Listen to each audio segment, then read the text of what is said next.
नमस्कार, बीच बहस खास कार्यक्रम में आपका स्वागत है। आपके साथ मैं हूं मंजिल मंजरी। आज का विषय काफी खास है, ई वोटिंग। नगर निकाय चुनाव में ई वोटिंग की सुविधा, जिस पर हम चर्चा करेंगे, क्योंकि 28 जून को बिहार ने इतिहास रचा नगर निकाय चुनाव में ई वोटिंग का। तो इस पर चर्चा करेंगे। स्टूडियो में मौजूद है हमारे साथ एक्सपर्ट हैं डॉक्टर दीपक प्रकाश, राज्य निर्वाचन आयुक्त। आपका बहुत बहुत स्वागत है। तो ई वोटिंग क्या है, कैसे यह कार्य करता है, कितना सार्थक होगा लोकतांत्रिक प्रक्रिया को आगे बढ़ाने पर, इस पर चर्चा करेंगे। लेकिन इससे पहले यह रिपोर्ट देख लेते हैं।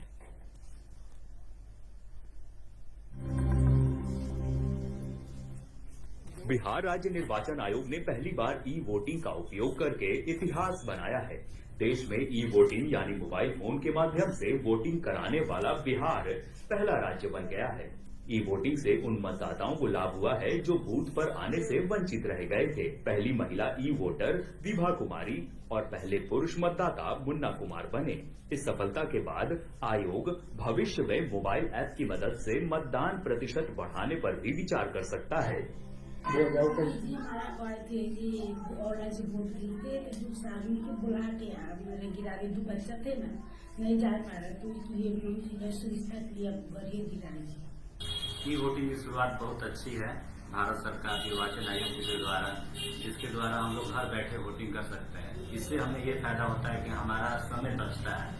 लाइन में कतार में जो समय जाता है, जो यातायात से जाने में समय जाता है, वो समय हमारा बचता है, जिसके वजह से हम अपने समय का सही उपयोग कर सकते हैं। बिहार में 28 जून को ई वोटिंग हुई थी। चुनाव और उपचुनाव में मोबाइल के जरिए औसतन 69.49% मतदान हुआ था, जबकि चुनाव में मात्र 54.63% मतदाताओं ने ईवीएम के जरिए बूथों पर जाकर मतदान किया था। ई वोटिंग के कारण परिणाम की गणना में भी काफी तेजी आई है। बड़ी बात यह है कि सारण में कई ऐसे मतदाता वोटिंग कर सके जो दुबई और कतर जैसे दूर देशों में हैं। ये स्पष्ट संकेत है कि ये पहल उन लाखों भारतीय नागरिकों के लिए वरदान साबित हो सकती है जो काम या अन्य कारणों से अपने घरों से दूर रहते हैं और परंपरागत रूप से मतदान करने में कठिनाई महसूस करते हैं। वोटिंग जो है वैसे व्यक्ति जो बाहर रहते हैं, किसी कारणवश वोट देने में करते हैं, कोई गर्भवती महिला है, कोई बहुत बुजुर्ग व्यक्ति है, कोई बीमार है, कोई दिव्यांग व्यक्ति है जिनको चलने में समस्या है, वैसे लोगों के लिए ई वोटिंग जो है वरदान है। बिहार निर्वाचन आयोग के मुताबिक 80 साल से अधिक उम्र के बुजुर्ग, दिव्यांग, गर्भवती महिला, असाध्य रोगों से ग्रसित व्यक्ति और प्रवासी बिहारी मोबाइल के जरिए ई वोटिंग प्रक्रिया का लाभ उठा सकते हैं। हालांकि इसके लिए पहले ही रजिस्ट्रेशन कराना अनिवार्य है। 30/6/2025 को इसमें हमारे लगभग 49.7% जो रजिस्ट्रेशन ई वोटिंग के लिए हुआ था, उन मतदाताओं ने अपना मत का उपयोग किया। ओवरऑल हमारा जो मत प्रतिशत प्राप्त हुआ वो 26.61% के आसपास। बिहार में नगर निगम चुनाव में कुल 96 पदों के लिए मतदान कराया गया था। इसमें 84 वार्ड पार्षद, 6 उप मुख्य पार्षद और 6 मुख्य पार्षद के पद शामिल थे। इसके अलावा उपचुनाव के तहत कुल 40 पदों के लिए मतदान कराया गया, जिसमें 37 वार्ड पार्षद, 8 उप मुख्य पार्षद और 7 मुख्य पार्षद शामिल हैं। इस चुनाव में कुल 9 पदों पर प्रत्याशी निर्विरोध चुने गए। ब्यूरो रिपोर्ट, दूरदर्शन समाचार, पटना। तो बिल्कुल सही, लोकतांत्रिक प्रक्रिया में तकनीक का समावेश और मतदाताओं की भागीदारी का बढ़ना ई वोटिंग के जरिए एक सही में इतिहास रचा गया है। इस पर चर्चा करेंगे आखिर ई वोटिंग कार्य कैसे करता है और यह ट्रेडिशनल वोटिंग जो प्रणाली है, ये इससे अलग कैसे कर सकते हैं, इस पर चर्चा करेंगे। डॉक्टर दीपक प्रसाद जी हमारे साथ बने हुए हैं। डॉक्टर दीपक प्रसाद जी, किस तरह से ई वोटिंग ट्रेडिशनल जो मतदान प्रणाली है इससे अलग कैसे है और ये है क्या? देखिए, पहले तो नमस्कार और बहुत बहुत धन्यवाद मुझे यहाँ आमंत्रित करने के लिए। और ई वोटिंग चूंकि ये एक नए पहली बार पूरे देश में हुआ है, तो लोगों में इसकी काफी अभिरुचि भी है और क्यूरियोसिटी भी है, वो जानना भी चाहते हैं कि ये है क्या। सबसे पहले ई वोटिंग तो एक ऐसा सिस्टम है जिसके द्वारा हम लोग रिमोट तरीके से मोबाइल के आधार पे रिमोट रिमोटली हम वोटिंग कर सकते हैं। कहने का मतलब है कि ट्रेडिशनल वोटिंग करने के लिए आपको बूथ पे आना पड़ता है, लेकिन ई वोटिंग के जरिए आप बिना वोट पे आए हुए अगर आप कहीं पे भी हैं, कहीं दूर में भी हैं, आप वहां से आप मतदान कर सकते हैं। उदाहरण के लिए अगर आप किसी और शहर में हैं या आप किसी तरह से हॉस्पिटलाइज्ड हैं और आप बूथ पे नहीं आ सकते, या फिर आप एल्डरली पर्सन है, आपको बूथ पे आने में कठिनाई है, आप अपने घर से ई वोटिंग कर सकते हैं। या फिर काफी लोग काम के सिलसिले में बाहर रहते हैं, जहां पे उनका कॉन्स्टिट्यूंसी में जहां वो वोटर के रूप में रजिस्टर्ड है, उससे वो बाहर किसी अन्य राज्य में हैं और कुछ तो अन्य देश में भी हैं, तो वहां से भी आप वोटिंग कर सकते हैं। ये रिमोट वोटिंग करने की एक सिस्टम है जो मोबाइल बेस्ड एडवांस टेक्नोलॉजी के माध्यम से किया जा सकता है। जी, एक तो बहुत बहुत बधाई आपको कि एक सफलतापूर्वक लाया गया और इतना सक्सेस भी हुआ।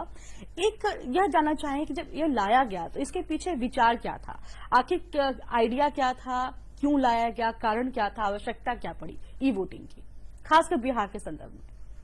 आप देखेंगे कि सामान्य रूप से जो वोटिंग की परसेंटेज होती है वो देखेंगे कि लगभग 60% के आसपास होती है। जी। तो अभी भी 40% ऐसे लोग हैं जिनमें से काफी लोग वोट डालना चाहते हैं, लेकिन किसी न किसी कारण से वो बूथ पे नहीं आ सकते हैं। जैसा मैंने पहले भी बताया था, उसमें एल्डरली लोग भी हो सकते हैं, फिजिकली चैलेंज्ड लोग होते हैं, कोई सीरियस डिजीज के कारण हॉस्पिटलाइज रहता है, प्रेग्नेंट वुमेन हो सकती है, या फिर ऐसे लोग हो सकते हैं जो अपने रोजी रोटी के सिलसिले में बाहर कहीं काम कर रहे हैं, जिसे हम माइग्रेंट वर्कर कहते हैं। काफी स्टूडेंट्स भी हो सकते हैं जो कि पढ़ने के सिलसिले में कहीं बाहर गए रहते हैं, या फिर प्रोफेशनल्स रहते हैं जो कि बाहर वर्क के सिलसिले में बाहर रहते हैं। तो ऐसे लोग मतदान करना भी चाहते हैं, तो चूंकि बूथ पे आने की व्यवस्था है मतदान करने के लिए, तो मतदान नहीं कर पाते हैं। और लगभग 40%, 35 से 40% ऐसे लोग हैं जो कि पूरी प्रक्रिया, जो डेमोक्रेसी की जो सबसे महत्वपूर्ण प्रक्रिया है मतदान में भाग लेना, उसमें भाग नहीं ले पाते हैं। एज ए रिजल्ट हमारा जो मतदान है वो पार्टिसिपेटरी उस सेंस में नहीं हो पा रहा है जैसे कि होना चाहिए। अगर हम बात करते हैं ई वोटिंग की सक्सेस की, तो उससे पहले 28 जून के पहले की हम बात करें, ई वोटिंग की चर्चा शुरू हुई। मतदाताओं में ई वोटिंग से जुड़े हुए सवाल, जागरूकता, क्या समस्याएं आपको फेस करनी पड़ी, क्या मुख्य समस्याएं आपके सामने आई, क्या चुनौतियां आई आपके सामने, किस तरह से जागरूक किया गया मतदाताओं को? सबसे पहले तो बिहेवियरल चेंजेस करने की आवश्यकता हुई। जैसे अगर आप ये सवाल करेंगे कि आप मोबाइल से वोट कर सकते हैं और आप कहीं से भी वोट कर सकते हैं, आपको बूथ पे आने की बिल्कुल ही आवश्यकता नहीं है, तो ये अपने आप में जब ये सवाल आते हैं तो ना सिर्फ कॉमन लोगों के बीच में बल्कि अलग इंटेलेक्चुअल वर्ग में भी या पढ़े लिखे लोगों में भी, जिन्हें हम कहते हैं सामान्यतः जिनके पास आईटी बेस्ड नॉलेज भी है, ऐसे लोग भी बोल रहे हैं कि ऐसा कैसे संभव हो सकता है। तो काफी सारे विचार आते हैं कि क्या मैं वोट डालूंगा तो सचमुच में वो वोट जिस व्यक्ति को डालूंगा वो जाएगा, हमारे वोट रजिस्टर्ड होंगे, या वोट की सीक्रेसी मेंटेन रहेगी, इसकी सिक्योरिटी क्या होंगे। इस तरह से बड़े सारे सवाल आते हैं जहन में, और लगता है कि ये बिल्कुल ही संभव नहीं होगा। तो ये तो सबसे पहले तो ये लोगों की मानसिकता में परिवर्तन करना कि ये संभव हो सकता है, पॉजिटिवली सोचना कि हम मतदान ऐसे कर सकते हैं, ये बदलाव लाने की जरूरत होती है लोगों में, आम लोगों में, जो वोटर्स हैं हमारे। इसके अलावा इवन हमारे जो चुनाव से जुड़े हुए जितने पदाधिकारी हैं, रिटर्निंग ऑफिसर हैं, डिस्ट्रिक्ट इलेक्शन ऑफिसर हैं, या स्टेट इलेक्शन हमारे जो कमीशन है वहां पे जितने पदाधिकारी हैं, तो सबों के मन में ये विचार ये आता है कि टेक्निकली क्या ये पॉसिबिलिटी है सही रूप में इसे करना। तो ये एक मेजर बिहेवियरल चैलेंजेस हैं और एटीट्यूडनल चैलेंजेस हमारे हैं। फिर टेक्नोलॉजी के चैलेंजेस तो है ही कि टेक्नोलॉजी में इसको करना, जो एप्लीकेशन को डेवलप करना, जिसकी आर्किटेक्चर बनाना और इसे फिर ऑपरेशनल करना, ये सारे अपने आप में एक चैलेंजेस हमें देता है। लेकिन इन सारे चैलेंजेस का अगर आप देखें तो सोल्यूशन है। जब चैलेंजेस हैं तो वहां पे अपॉर्चुनिटीज भी है और उसका एक सोल्यूशन भी लाया जा सकता है। कितनी सफल रही नगर निकाय चुनाव में यह ई वोटिंग? ई वोटिंग अगर आप कंपेयर करेंगे जी। बूथ पे जाने से, अगर आप कंपैरेटिव करेंगे तो बूथ पे जो मतदान का प्रतिशत हुआ और आप देखेंगे ई वोटिंग के जरिए जिन्होंने रजिस्ट्रेशन किया तो उन्होंने कितना मतदान किया, तो आप देखेंगे काफी अंतर है। अगर बूथ पे अगर देखेंगे कि ओवरऑल लगभग 50% के आसपास, 54 के आसपास थे मतदान के प्रतिशत, तो वहीं पे आप देखेंगे कि इसमें लगभग 75% के लगभग मतदान किए गए। इनफैक्ट हमारे हम लोगों ने जो ई वोटिंग किया था तो उसमें एक जनरल इलेक्शन के जहां पे 6 कॉन्स्टिट्यूंसी थी वहां पे हम लोग अप्लाई कर रहे थे और एक बाय इलेक्शन हो रहे थे 3 कॉन्स्टिट्यूंसी में, वहां पे हम लोगों ने किया था। तो जो 6 जनरल इलेक्शन की कॉन्स्टिट्यूंसी थे वहां पे ई वोटिंग के माध्यम से लगभग 82% के करीब मतदान हुआ, जबकि वहां पे कन्वेंशनल वे में मतदान की संख्या करीब 58%, 55 to 58% ही आए। तो ये एक शो कर रहा है कि लोगों ने बड़े रूप में जिन्होंने रजिस्ट्रेशन कराया उन्होंने आसानी से इसमें पार्टिसिपेट किए और उनको कोई कठिनाई नहीं हुई। और उसका एक उदाहरण जीता जागता ये भी है कि ये कितना सरल है। जो इस राज्य की पहली महिला और देश की पहली महिला आप कह सकते हैं बनी ई वोटिंग करने का जो इस्तेमाल की, जिनका नाम हम अब सभी जानते हैं, परिचय है, विभा देवी, जो कि पकड़ी दयाल कॉन्स्टिट्यूएंसी, वहां पे नगर पंचायत के चुनाव हो रहे थे मोतीहारी के पकड़ी दयाल कॉन्स्टिट्यूएंसी में, और ये एक सामान्य गृहिणी थी और जिसका हमने पता चला न्यूज के चैनल से ही कि वो काफी कम पढ़ी लिखी थी। इसके बावजूद वो पहली महिला बनी और उन्होंने आसानी से ई वोटिंग किया। तो ये शो करता है कि जो सिस्टम जो डिजाइन किए गए थे, जो एप्लीकेशन जो डिजाइन किए गए थे, वो काफी यूजर फ्रेंडली है और इसका इस्तेमाल कोई भी कर सकते हैं। बात करेंगे बिहार जैसे राज्य में मतदाताओं का व्यवहार क्या रहा है और कितना मुश्किल रहा है यहाँ पर ई वोटिंग को अपनाना या सार्थक बनाना, इस पर चर्चा करेंगे। लेकिन एक छोटे से अंतराल के रुक रहे, जल्द लौटते हैं। अब क्या देख रहे हो पापा? तुम कहते हो ना कि स्टॉक मार्केट में बहुत सोच समझ कर इन्वेस्ट करना चाहिए, बस थोड़ा सा ज्ञान ले रहा। किससे? हर एक स्टॉक्स एक्सपर्ट है, मस्त एजुकेशनल वीडियोस बनाता है और अच्छी इन्वेस्टमेंट की टिप्स भी देता है। पापा इन वीडियोस पे ना जाएं, अपना रिसर्च खुद करें या सेबी रजिस्टर्ड इन्वेस्टमेंट एडवाइजर से संपर्क करें। एजुकेशन के नाम पर कुछ इन्फ्लुएंसर्स अक्सर इन्वेस्टर को मिसगाइड करते हैं, नुकसान आपका होगा।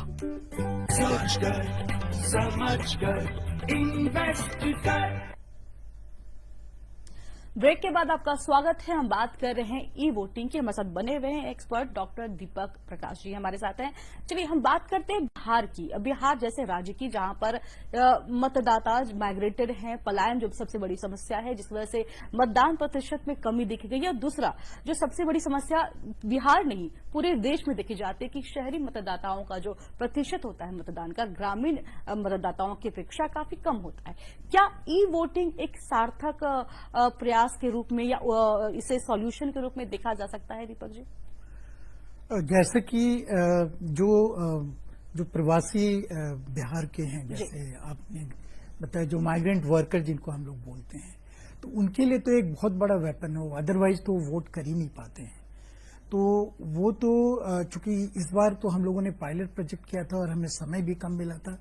जो रजिस्ट्रेशन का कार्यक्रम था वो मात्र 1 सप्ताह का था, तो उस तरीके से बृहद पैमाने पे नहीं किया गया। और चूंकि पायलट प्रोजेक्ट था तो हम लोगों ने 10% जो सभी बूथ थे उनके 10% वोटर के लिए किया था। बट जिस तरीके से ये पूरी चीजें सफल तरीके से हुई है, तो एक तो उनके लिए एक बहुत बड़ा इंस्ट्रूमेंट मिलेगा जो वो भी पार्टिसिपेट कर पाएंगे और डेमोक्रेसी जो है वो पार्टिसिपेटरी होगी, अधिक से अधिक पार्टिसिपेटरी होगी।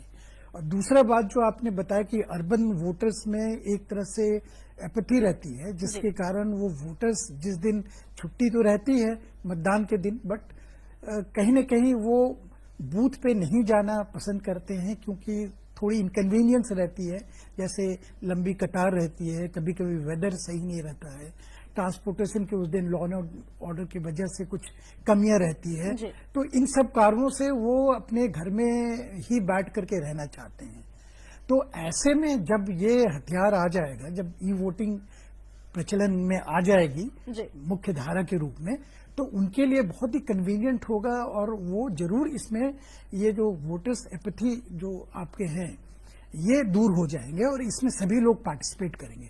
क्योंकि मोबाइल में आप देख रहे होंगे कि वाइड स्प्रेड इस्तेमाल हो गया है और हर कोई मोबाइल का इस्तेमाल बड़े धड़ल्ले से करते हैं और बड़े इसमें आप कह सकते हैं, जैसे मैंने बताया विभा देवी की ही बात बताई है, वो जी। 5वीं पास है और उनके द्वारा ई वोटिंग किया गया।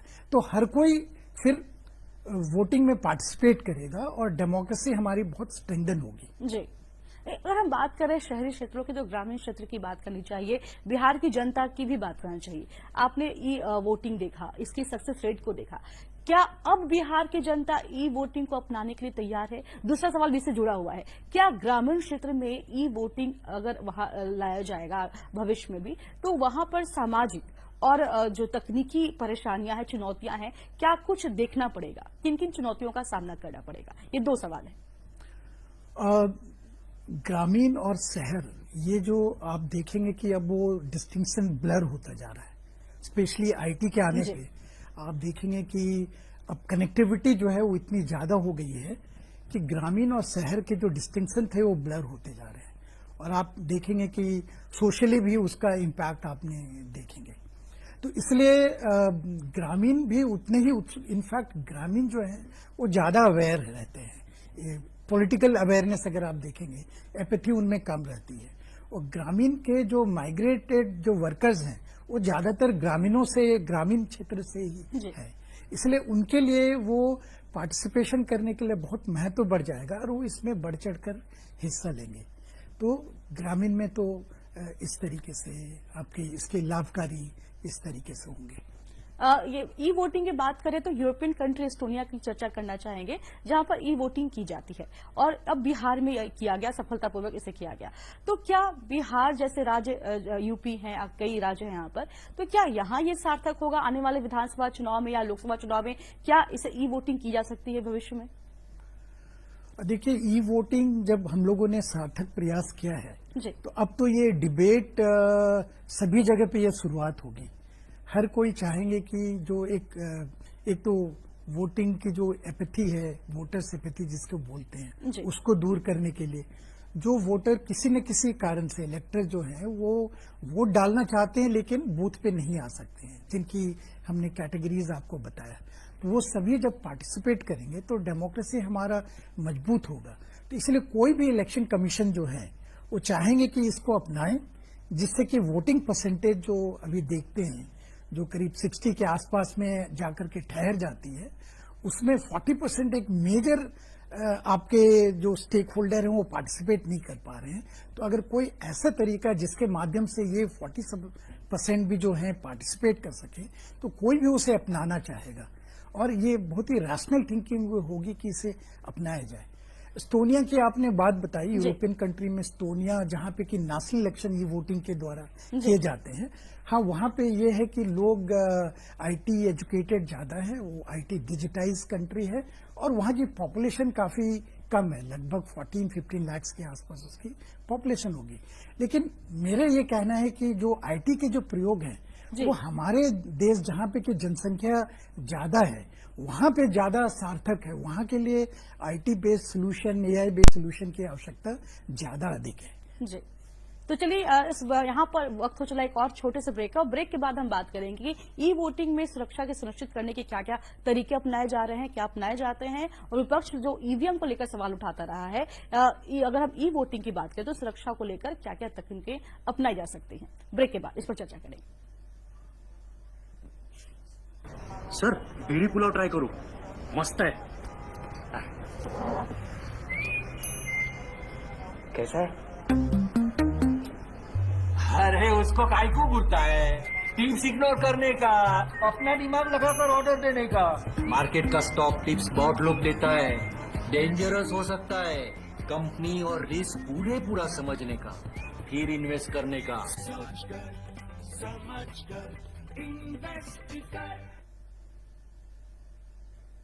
चलिए ब्रेक के बाद एक बार फिर से आपका स्वागत है। तो हम बात कर रहे हैं ई वोटिंग में सुरक्षा सुनिश्चित करने के लिए क्या क्या तकनीकें अपनाई जाती हैं, लेकिन इससे पहले हम ये जानना चाहेंगे दीपक जी कि ई वोटिंग जो है इसमें आखिर सिस्टम ये कार्य कैसे करता है। एक तो सबसे पहले तो वोटर्स के रजिस्ट्रेशन किए जाते हैं जी, वोटर्स ऑथेंटिक वोटर ही रजिस्ट्रेशन किए जा रहे हैं। इसके लिए सबसे पहले हम लोग उनका FRS सिस्टम जो फेशियल रिकग्निशन सिस्टम है उसके माध्यम से उन्हें जो इलेक्टोरल रोल में जो उनके जो इलेक्टोरल रोल में जो फोटोग्राफ्स हैं उससे हम लोग मैच करते हैं। AI बेस्ड सिस्टम होती है जिससे कि इलेक्टोरल रोल में फोटोग्राफ जो है वो करीब 10-15 साल या 20 साल पुराने भी हो सकते हैं, लेकिन आज के फोटोग्राफ से उसे मैच करते हैं। उनकी जो लाइव फोटोग्राफ रहती है उससे हम लोग मैच करते हैं, और चूंकि ये AI बेस्ड सिस्टम होती है जिससे कि वो पुराने पिक्चर को भी आज वो व्यक्ति कैसा दिखेगा उसके आज के फोटोग्राफ से वो मैच कर लेता है। और दूसरा उसके बाद लाइवनेस डिटेक्शन करते हैं कि वो व्यक्ति ही वहां पे अपना फोटोग्राफ उसी की कैप्चर की जा रही है, उसके मोबाइल के द्वारा उसी की कैप्चर की जा रही है। और दूसरा ये फोटोग्राफ जो है सेल्फी के रूप में उसे अपने वोटर्स के द्वारा कैप्चर किया जाता है, और जो मोबाइल्स हैं उसकी हम लोग डिवाइस बाइंडिंग करते हैं जिससे कि एक मोबाइल से 2 व्यक्ति ही वोट डाल सकता है, हस्बैंड एंड वाइफ। इस कॉन्सेप्ट से हम लोगों ने किया है, और जिससे कि impersonation on the day of the poll उसे फिर उसी मोबाइल से मतदान करना होता है, जिससे कि उसी सिम से उसी मोबाइल से, जिससे कि इम्पर्सनेशन या प्रॉक्सी वोटिंग का समाधान हो जाता है। ऐसे नहीं कि उस मोबाइल से कोई और वोटिंग कर ले। फिर on the day of the poll उसी अपने उनके जो पहले दिन जो on the day of the registration उनके जो हम लोगों ने जो फोटोग्राफ्स उन्होंने जो लिए हैं उससे मैच होती है। उसके मैच होने के बाद वो बैलेट पेपर उसके सामने दिखता है, मोबाइल पे ही दिखता है, और वो बैलेट पेपर दिखता है। उसमें उसके बाद चॉइसेस आते हैं सामान्य बैलेट पेपर की तरह।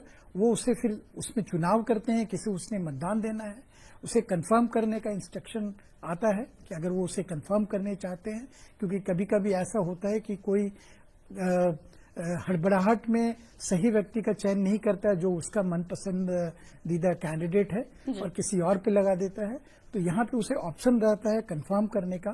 कंफर्म करने के पहले वो उसे परिवर्तन भी कर सकते हैं। उसके बाद जब वो कंफर्म कर देते हैं और वोट हो जाता है तो फिर उसे वीपैट की तरह एक विंडो में दिखाई देता है कि उन्होंने किसको मतदान किया, और साथ में उसे SMS भी आते हैं। तो वोटर्स ऑथेंटिकेशन इस तरीके से कहते हैं।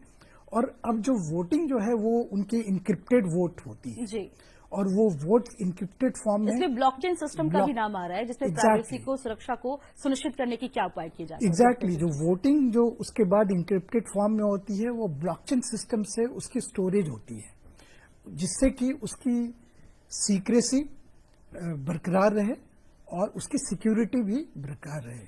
ब्लॉकचेन आसानी से समझने के लिए एक ऐसा सिस्टम है जिससे कि एक बार जिसने उसे मतदान कर दिया जिस व्यक्ति को, वो किसी के भी द्वारा चेंज नहीं किया जा सकता है, और वो खाने में अलग अलग रहते हैं, जिससे कि गोपनीयता जो है जो वोटर्स की और किसको मतदान दिया उसकी गोपनीयता भी बरकरार रहती है। और उसे on the day of the counting जो रिटर्निंग ऑफिसर हैं उन्हें एक DSC की डिजिटल सर्टिफिकेट की दिया जाता है, उसके माध्यम से ही उसे डिक्रिप्ट किया जा सकता है, वो भी निश्चित समय को। उसी तरीके से बैलेट पेपर जो अपलोड किया जाता है उसे RO के द्वारा उसी DSC की के माध्यम से अपलोड किया जाता है, और उसके बाद उसके जो इन्वायरमेंट होते हैं जहां पे इसे होस्ट किया जाता है वो बहुत ही सिक्योर्ड और सिक्योर्ड सिस्टम होते हैं। फायरवॉल सिक्योरिटी सिस्टम वहां पे होते हैं, और वो स्टेट के डेटा सेंटर में उसे स्टोर किया जाता है। और जो VPN एक्सेस, जो लिमिटेड एक्सेस होते हैं, जो ऑथेंटिक पर्सन होते हैं, उसे के द्वारा ही उसे एक्सेस किया जा सकता है as and when it is required. देखिए, हम बात कर रहे हैं लोकतांत्रिक प्रक्रिया में तकनीक का समावेश, तो इस पर भी चर्चा करना आवश्यक है कि बूथ लेवल पर पारदर्शिता बनाए रखने के लिए कौन कौन सी तकनीकें अपनाई जा रही हैं या अपनाई जाती हैं। बूथ लेवल पे एक तो जैसे अभी हम लोग वेबकास्टिंग करते हैं, AI बेस्ड वेबकास्टिंग करते हैं, जिससे कि रियल टाइम में बूथ पे क्या चल रहा है वो हम लोग मॉनिटर कर सकें। हर लेवल पे, आरओ, डीओ और आयोग के स्तर पे। उसके अलावा बूथ पे हम लोग एक एफआरएस सिस्टम का एप्लीकेशन करते हैं, फेशियल रिकग्निशन सिस्टम। जो वेरिफिकेशन करनी होती है वोटर्स की, जो स्टैट्यूटरी वेरिफिकेशन है, उसके अलावा हम लोग फेशियल रिकग्निशन सिस्टम के माध्यम से वेरिफिकेशन करते हैं। तो जब व्यक्ति को वेरिफिकेशन किया जाता है, वो एक 1:1 वेरिफिकेशन पहले उसके इलेक्टोरल रोल में जो फोटोग्राफ्स हैं उससे किए जाते हैं, और दूसरा 1:n वेरिफिकेशन। अगर वो व्यक्ति दोबारा उस बूथ पे आता है तो जो पूर्व से उस बूथ पे कैप्चर किए गए फोटोग्राफ्स हैं उससे मिलान किया जाता है। या फिर वो व्यक्ति किसी और बूथ पे अगर मतदान करके अगर किसी दूसरे बूथ पे जाता है तो उसका भी 1:1 वेरिफिकेशन इंटरनेट के माध्यम से किया जाता है। इस तरीके से जो व्यक्ति सभी के वोट का जो बोलते हैं उसको राइट्स को, किसी भी वोटर के राइट्स का बचाव किया जाता है। अगर कोई व्यक्ति बाद में भी आता है तो उसका वोट हमेशा सुरक्षित रहेगा, उसके बदले में कोई दूसरा वोट नहीं डाल सकता है। और दूसरा, यहाँ पे ऐसे होने से एक बोगस वोटिंग भी नहीं हो पाती है, और जो पहले बूथ रिगिंग या साइलेंट बूथ रिगिंग वगैरह की जो बातें होती थी बूथ पे, जो वो सारा समाप्त हो जाता है, और एक लेवल प्लेइंग इकोसिस्टम क्रिएट होता है जिसमें कि वोटर्स भी जो हैं वही पार्टिसिपेट करता है, जो वहां का जेन्युइन वोटर हो वही मतदाता दे सकता है, और कैंडिडेट के लिए भी एक इक्वल इकोसिस्टम क्रिएट होता है। इसी के कारण बूथ पे आपने देखा होगा किसी भी तरह की अब वायलेंस समाप्त हो चुकी है। जी, एक क्वेश्चन है ये है कि विधानसभा चुनाव या लोकसभा चुनाव के इतर अगर हम निकाय चुनाव में किन किन चुनौतियों का सामना करना पड़ता है उनके संचालन में, कम शब्दों में बताया। जो लोकल बॉडीज इलेक्शंस होते हैं वो बहुत ही इंटेंस होते हैं। उसमें अगर आप देखेंगे कि हर वार्ड पे वार्ड मेंबर के चुनाव होते हैं, तो एज ए रिजल्ट जो प्रतिस्पर्धा होती है बहुत इंटेंस रहती है, ज्यादा लोग उसमें इन्वॉल्व रहते हैं।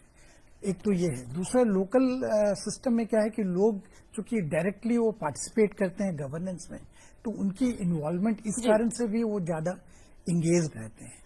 तो चूंकि समय कम है दीपक जी, एक सवाल बस कम शब्द में बताएं कि आने वाला भविष्य ई वोटिंग का क्या दिख रहा है सर आपको? मुझे तो बहुत ही उज्जवल भविष्य दिख रहा है, इसलिए कि अब इस पे परिचर्चा प्रारंभ हो चुकी है। यहाँ तक कि जो एनआरआई हैं वो भी वोट देने के लिए एलिजिबल हैं, तो लेकिन उन्हें बूथ पे आने की आवश्यकता पड़ती है।